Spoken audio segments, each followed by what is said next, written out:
In the previous video, we implemented an interval timer to limit the time a user has to play the game, and we identified that the computation of the game status is now not needed every second, but rather when a number is clicked or when the timer hits 0. To optimize this computation, we need to cache it. Let's do that. Instead of this .gameStatus as a function, I'm going to assume the game status is a fixed number that I have cached on the instance. This game status starts with playing. So in here, I'll introduce a game status instance property, and this one starts with playing. And now I need to change this game status, the cached copy of the computed value. I need to change that when needed. And I can do so in component will update. This lifecycle method happens right before the render method when the component is about to be updated, when the state of the component is different, or when the props of the component is different.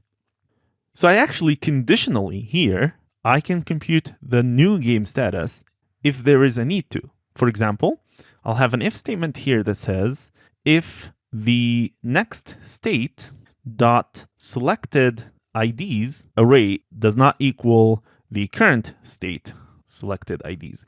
Let's console log this value to test that we need to disable the timer for now, because the timer will also trigger the component will update. And let's test. The numbers are actually disabled. We did something wrong. Let's figure out what we did wrong.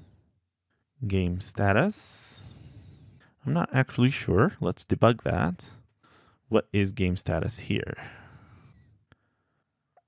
Oh, the reason we are seeing this problem is that we defined game status on the instance twice. Once it was the initial value, and also we still have the function here, game status.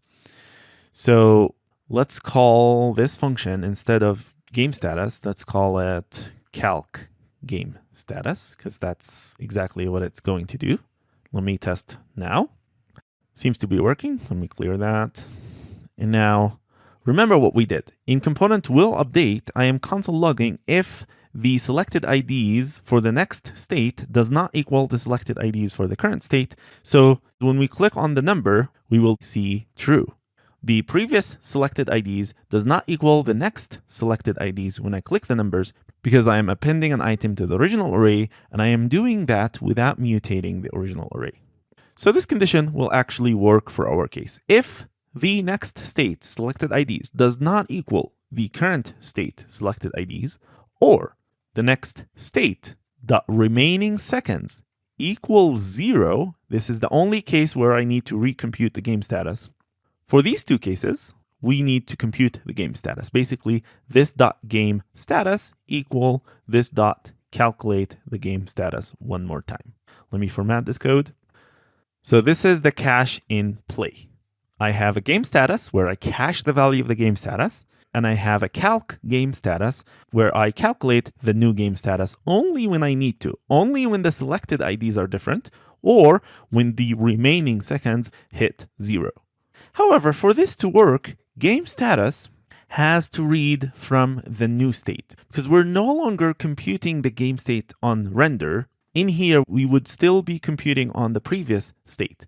So let's pass the new state here, the next state, to calculate game status, and make this game status depend on next state instead of the current state.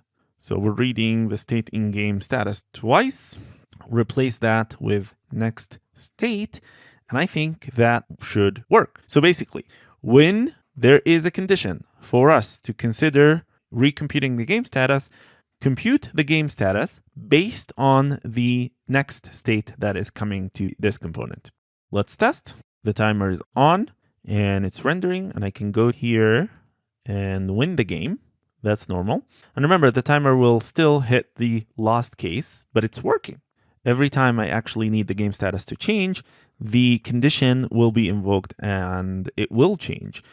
And you can validate that with a console log statement here in calculate game status. So calc game status. So let's make sure that this calc game status only happen when needs to. So while the timer is ticking here, calculate game status is not actually being invoked. And when the timer hits 0, one calculate game status happens. Alternatively, only when I click, the calculate game status happen.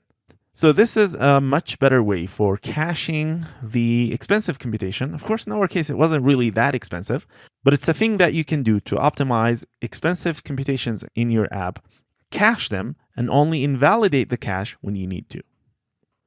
This also will allow us to fix the other problem. Basically, right here, when I re-invalidate the cache, if this .gameStatus is not playing, that's another case where I need to clear the interval. Clear the interval for this .interval ID, right? The minute the game status turns into either won or lost, I want to clear the timer. I don't need the timer to keep running so that when I win the game, the timer stops. One last thing we need to do, remember that we placed a to-do here somewhere. To-do, shuffle the random numbers. Because right now, winning the game is really easy. You just pick the first 4 numbers. So we need to shuffle those numbers. So in here, after computing a target, I need to shuffle the random numbers. And the easiest way to shuffle the array is really to use a library like Lodash, which has the shuffle function. But of course, I don't need to import the whole Lodash library just to use the shuffle function out of the Lodash. I can use Lodash micro modules to import just the shuffle function. So basically, we import shuffle from lodash.shuffle. So this will import only the shuffle function out of the Lodash library, which is what I'm interested in. And to use it in here, we can do something like shuffled random numbers equal shuffle, the function from Lodash, performed on this .random numbers, just like that. And instead of using random numbers, let me look where we're using random numbers. So we actually need to change random numbers in these 2 places into shuffled random numbers. So in here and in here. And let's test. I don't have shuffle. This is what you get when you have an error like that. I need to npm install shuffle. So npm install lodash.shuffle. Try now. All right, so 15 does not equal to 3 plus 7 plus 10 plus 1. We probably need this, and that. And I barely hit the time target. But seems like the shuffle is actually working.